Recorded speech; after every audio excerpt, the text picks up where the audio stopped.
This is motivational speech.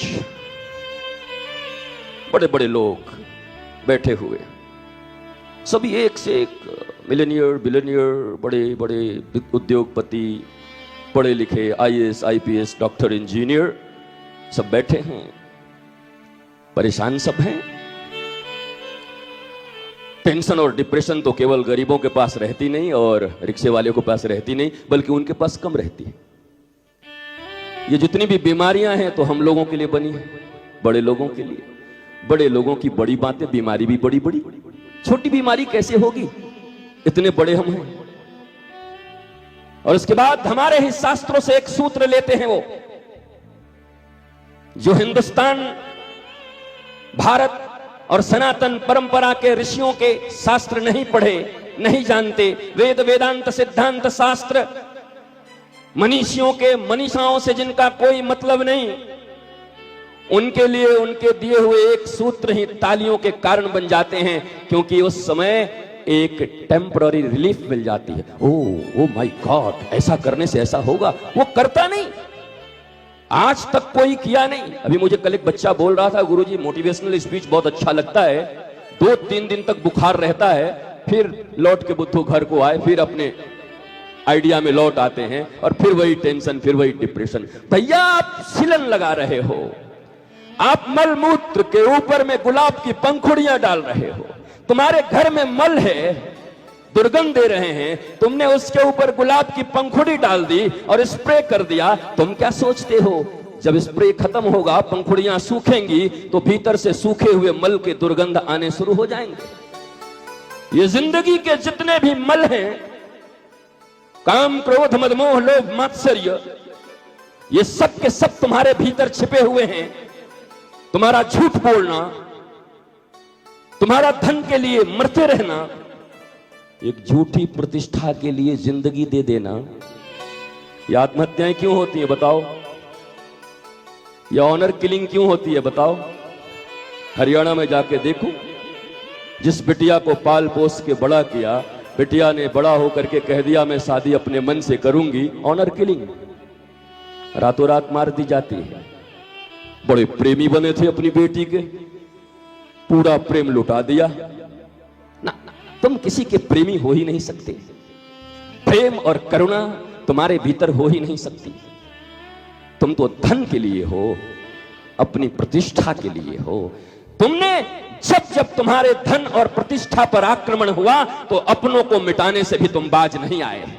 ये वही देश है जहां के बादशाहों के बेटों ने अपने ही पिता को कैद कर दिया। ये वही देश है, राजाओं को कैद कर दिया गया। ये कंस भी तो वही किया, अपने पिता को जेल में डाल दिया और खुद राजा बन बैठा। छोड़ो ना, मुगलों को क्यों कहते हो, क्यों दूसरे के ऊपर जाते हो? मुगल को, अल्पसंख्यकों को, मुसलमानों को कह देने से बड़ा अच्छा लगता है। कंस कौन था? अल्पसंख्यक था।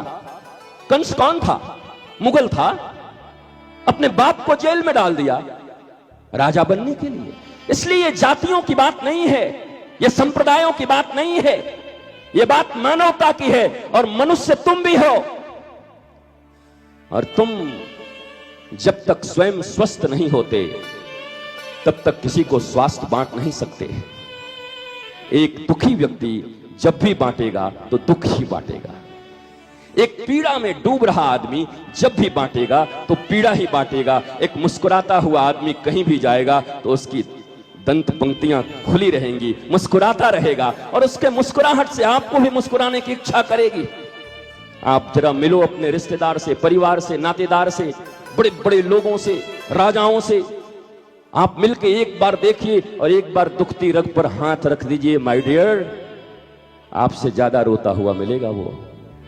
कैसे संभालूं, वो विरोध में हो गया है, इसको निपटाना है, ऐसे आगे बढ़ना है, कल उसको ऐसे निपटाएंगे, परसों इसको ऐसे करेंगे। हे भगवान, कभी तो चैन में रहे, कभी तो आनंद में रहे, कभी तो मस्ती से उद्घोषणा कर सको कि मुझे भगवान ने, गॉड का बेस्ट क्रिएशन हूं मैं,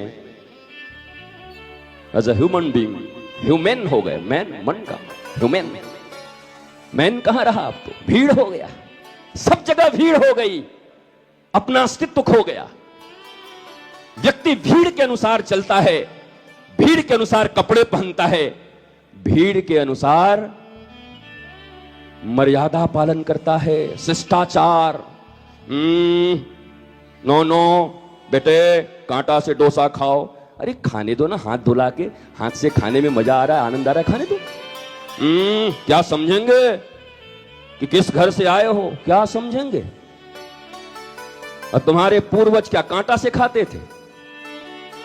कांटा हम लोगों ने देखा भी था, हमारे पूर्वजों ने सुंदर पीढ़ी के ऊपर बैठकर हाथ धोकर और लोटा लगा रहता, फूल की थाली लगी रहती, जम के खाते। ये क्या बनाया है? ये झूठे आडंबर। आप कह सकते हो कि पॉल्यूशन ज्यादा हो गया है, इस कारण से हमें ऐसा करना पड़ता है। तो पॉल्यूशन हो गया है तो पॉल्यूशन को कम करो और हाथ साफ करो, हाथ साफ करके खाओ। और तुम्हारे हाथ में अगर पॉल्यूशन लग गया है तो कांटे में न होगा, भीतर न जाएगा। मैं सिर्फ यह कहना चाहता हूं कि आप जियो तो अपनी शर्तों पर, अपनी समझ के शर्तों पर जियो, संसार की शर्तों पर मत जियो। मैं नहीं जीता, कोई फर्क नहीं पड़ता, और इसीलिए आनंदित हूं। और तुम भी अगर जीवन में कभी आनंदित होगे तो उसका एक ही कारण होगा, किसी शर्त पे जिंदा मत रहना। शर्त तुम्हारी होनी चाहिए और समझ भी तुम्हारी होनी चाहिए। समझ तुम्हारी हो कि तुम कैसे जीना चाहते हो, तुम्हें आनंद कैसे मिलता है। इसका मतलब मैं ये गलत बातों का, अगर तुम्हें शराब पी करके गालियां देने में आनंद मिलता है तो फिर डंडा खाने के लिए भी तुम तैयार रहो, फिर वो तुम तैयार नहीं। तुम्हारे कर्मों के फल भी तुम्हें ही भोगने होंगे। तुम्हारे पास अपना कुछ नहीं है, न तुम्हारी पहचान है, न तुम्हारी प्रतिष्ठा है, न तुम्हारे अपने लोग हैं, न तुम्हारे रिश्ते हैं। एक रिश्ते में क्या तलाक नहीं हो रहे? 7-7 फेरों के बाद भी क्या पति पत्नी अलग नहीं हो रहे? कारण क्या है बताइए, बताओ तो, कारण क्या है? प्रेमी हो ना, 7 फेरे लिए हो ना। प्रेम का अर्थ यह नहीं होता कि कोई किसी से चाहे।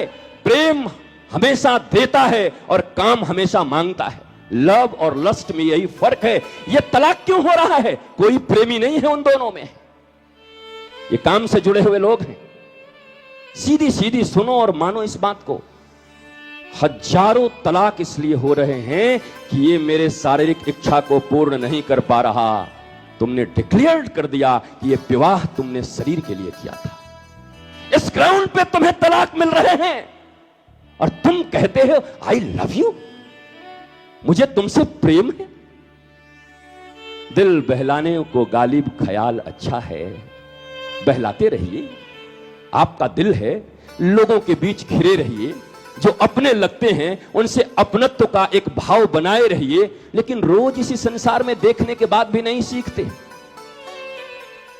जब सत्ता होती है, जब पावर होता है, लोग आसपास होते हैं। जब सत्ता जाती है, परछाई भी पास आना नहीं चाहता। क्या नहीं सीखते? लेकिन क्या मीरा के साथ ऐसा हुआ? क्या कबीर के साथ ऐसा हुआ? क्या तुलसी के साथ ऐसा हुआ? क्या इनके साथ कभी ऐसा हुआ? ये तब भी वैसे ही थे और सारी दुनिया भी तुलसी को ठुकरा दे तब भी, कोई गाली दे चाहे ताली दे, हम हो चुके अवध बिहारी के। सूरदास भी कहते हैं, कोई भला कहे चाहे बुरा कहे, हम हो चुके रमण बिहारी के। वो पूरी दुनिया को संतुष्ट करते नहीं चलते। अरे अपने पत्नी और बच्चों को पूरी जिंदगी में तुम संतुष्ट नहीं कर सकते और तुम चले हो पूरे समाज को संतोष देने। और देने वाला व्यक्ति भी खुद कितना संतोषी है। आपकी धन में कितनी आसक्ति है, आपके पद में कितनी आसक्ति है। आप धन और पद के गुलाम हो और आप समाज को क्या देना चाहते हो? आप मनुष्यों को क्या देना चाहते हो? इस मनुष्य प्रजाति को अगर कोई आनंद दे सकता है तो इस दुनिया में कोई गुरु पैदा नहीं हुआ और कोई भगवान भी नहीं है जो तुम्हें आनंद दे दे। ध्यान से सुनो, मैं कोई नास्तिक नहीं हूं। मेरे वस्त्र देख लो, मेरा जीवन देख लो, मेरा चर्या देख लो, पता करो। राधा कृष्ण के लिए मेरा हृदय धड़कता है, ब्रज की भूमि के लिए मेरे आंखों में आंसू रहते हैं। ब्रज के रज में मैं लोट पोट लगाऊं, इसके लिए तड़पता रहता हूं, कब अवसर मिले। लेकिन तुम्हारे जैसा मैं आस्तिक नहीं हूं और न होना चाहता हूं। मेरी आस्तिकता मेरी समझ से, बनाई हुई परंपराओं से नहीं। मां मुरादे पूरी कर दे हलवा बांटूंगी, और कहीं मुराद पूरा ना हुआ तो सूजी भी नहीं दूंगी। ये प्यार है तुम्हारा मां के साथ, वैष्णो देवी के साथ। और तुम कहते हो आप कृष्ण जी के भक्त हैं क्या? बोला हाँ, हम तो माता रानी के हैं। और ये घोषणा कर दिया तू माता रानी का भक्त है, और तू ही कहता है कि मेरी मुरादें पूरी कर दो तो फिर मैं वैष्णो देवी दर्शन करने आऊंगा। ये प्यार करते हो माय डियर या व्यापार करते हो? प्यार और व्यापार में कोई तो अंतर होना चाहिए ना। गिव एंड टेक जहां है वो व्यापार है, और जहां केवल देना ही देना है वो प्यार है। गोपियां केवल कृष्ण को देती ही देती रहती हैं, इसलिए वो प्रेमिनी हैं, प्रेम की ध्वजा हैं। तत्सुखे सुखित्वम, मेरा कोई सुख नहीं कृष्ण, जो तुमको हो पसंद वही बात कहेंगे। तुम दिन को अगर रात कहो तो हे कृष्ण हम रात कहेंगे। ये प्रेमिनी हैं जिनको नारद, ऋभु, अंगिरा, चैवन्य, गालो, विश्वामित्र, बड़े बड़े ऋषि जाकर प्रणाम करते हैं इन गंवार, इन गोपियों को। क्यों? क्या है इनके पास? ये तो कामातुर होकर के भागती हैं कृष्ण के पास, अर्धरात्रि में अपने परिवार को छोड़ के भाग जाती हैं कृष्ण के पास। समाज तो इसे बहुत बुरा मानता है। तुम्हारी पत्नी छोड़ के भाग जाए रात में किसी के पास बंसी बजाते हुए, क्या करोगे तुम? बगले मत देखो, जवाब दो, क्योंकि तुम्हारे भगवान है कृष्ण।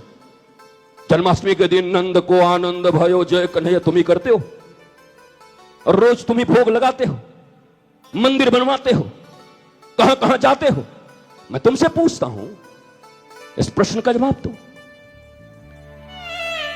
ब्रज की सारी गोपियां भगवान अपिताच रात्रि शरदोत्त फुल्ल मल्लिका भिक्षरंतुम मनश्चक्री योग माया मुपाश्रिता। जब भगवान की इच्छा हुई कि आज मैं रास करूंगा, निशम्य गीतम तदनंग वर्धनम बुलाया। जरा शब्दों पर ध्यान दीजिए, अगर संस्कृत थोड़ा जानते हैं तो आनंद और आ जाएगा, नहीं जानते तो मैं बता दूंगा। तदनंग वर्धनम, अनंग कहते हैं काम को। जब कृष्ण ने बंसी बजाई तो ब्रजवासियों के हृदय के भीतर काम बढ़ गया। कामना, जिसे तुम बुरा मानते हो, काम, डिजायर, लस्ट। क्योंकि भाषण तो लस्ट पे दोगे तो लोग बुरा समझेंगे। ये गोपियों में तो बड़ा लस्ट है भाई, ये गोपियां तो कामातुर हैं। स्वयं सुखदेव, स्वयं व्यास लिखते हैं, कंस ने भय से पा लिया कृष्ण को और गोपियों ने काम से पा लिया। हम राम राम कह के भी न पा पाए और गोपियां काम से पा गई। हम कृष्ण कृष्ण करके भी कृष्ण से दूर रह गए और गोपियां सुंदरता देख के भी कृष्ण को पा गई। कारण क्या है? इस समाज में इस चीज का बढ़ावा मत ले लेना मेरे इस वक्तव्य से कि अपने घर परिवार को छोड़कर भाग जाओगे तो गोपी बन जाओगे। क्योंकि तुम जब भी भागोगे तो किसी पुरुष के लिए भागोगे, और गोपियां जब भागी तो पुरुषोत्तम के लिए भागी। पुरुष से पुरुषोत्तम की ओर जाना भक्ति है, पुरुषोत्तम से पुरुष की ओर जाना भक्ति नहीं है। अरे समाज छोड़कर, दुनिया छोड़कर कृष्ण के चरणों में चले जाओ तो कृष्ण उठाकर आलिंगन कर लेंगे, पर कृष्ण को छोड़कर दुनिया के शरण में चल जाओ तो ये दुनिया वाले भी एक दिन लात मारेंगे और कृष्ण की डायरी से तो नाम कटी गया है। इसलिए दुनिया छोड़ी जा सकती है, ये रिश्ते छोड़े जा सकते हैं, ये बेईमानियां छोड़ी जा सकती है, पर कृष्ण नहीं छोड़ा जा सकता। जगत से जगदीश बड़ा है। Creation is greater than creator, no, creator is greater than creation. जिसने बनाया है वो बड़ा है। और इसीलिए जो महापुरुष होते हैं वो भी आप ही की तरह होते हैं, आप ही के बीच के होते हैं, किसी मैया के पेट से आते हैं, कोई उनके भी पिता होते हैं। सभी किसी समाज में, कोई कहीं पैदा हुआ, कोई उत्तर प्रदेश में, कोई कहीं, कोई कहीं, कोई कहीं, अपने आसपास के, पर उनके भीतर एक कला होती है। महापुरुषों के भीतर वो कला क्या है? तुम योग से भोग की ओर जाना चाहते हो। तुम योग क्यों करना चाहते हो? रामदेव बाबा का योग क्यों करते हो आप लोग? शरीर स्वस्थ हो, थोड़े ज्यादा दिन जियो, इसके लिए ना। पर ये कर क्या रहे हो जी के? इतने ही साल जी के तो इतना अनाचार फैला दिए हो, 5 साल और जियोगे तो क्या करोगे? क्या करना चाहते हो इस लाइफ से तुम ज्यादा 5 साल और लेकर? तुम जो जो चीजें भी बांट रहे हो इस संसार को, वही बांटोगे ना? हिंसा बांट रहे हो, ईर्ष्या बांट रहे हो, तकलीफें बांट रहे हो? नहीं, मैं ऐसा नहीं करता। क्यों? आप समाज से बाहर हो क्या? आपके संतानों में ये सब दुर्भावनाएं नहीं है क्या?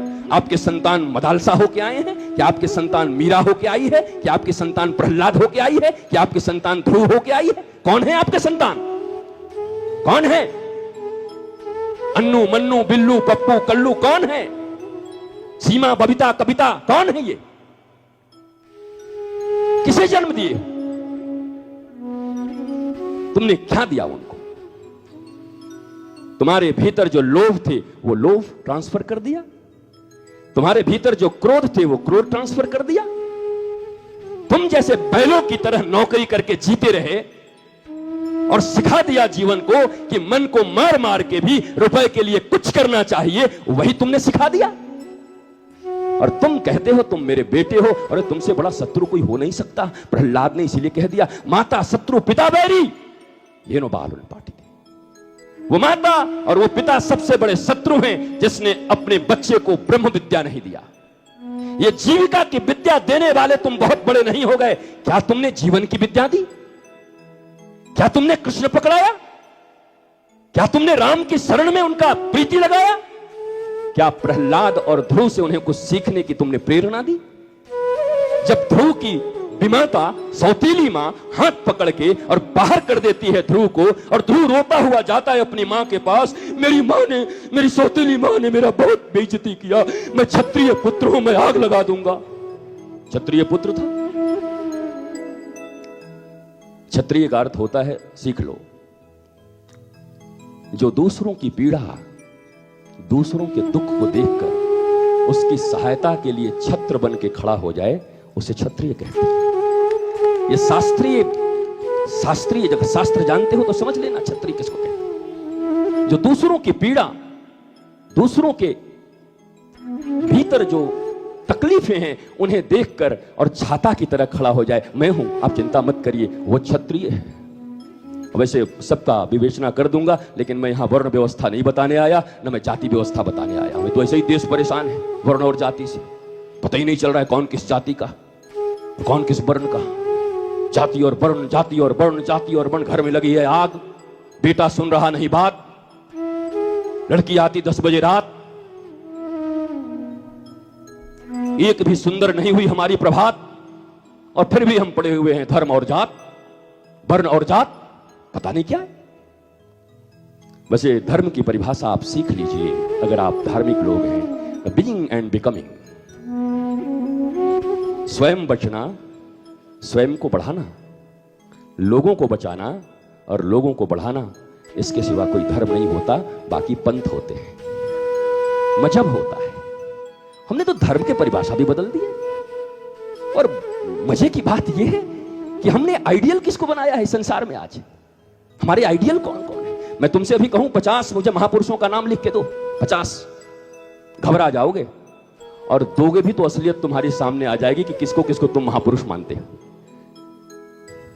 वो जो धनवान है वो महापुरुष है तुम्हारे लिए, वो जो पद पर बैठे हैं वो तुम्हारे लिए महापुरुष है।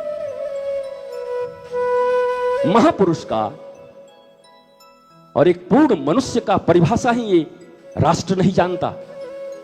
हमने ग्लैमर परोसा है इस भारतवर्ष में, और पूरी दुनिया ग्लैमर में जी रही है। हमारा भारतवर्ष भी उसी में डूब गया, पाश्चात्य संस्कृति आ गई। हम बच्चों को, बच्चियों को प्रातः से लेकर रात्रि तक क्या देते हैं, वो वही तो बनेंगे जो हम देते हैं।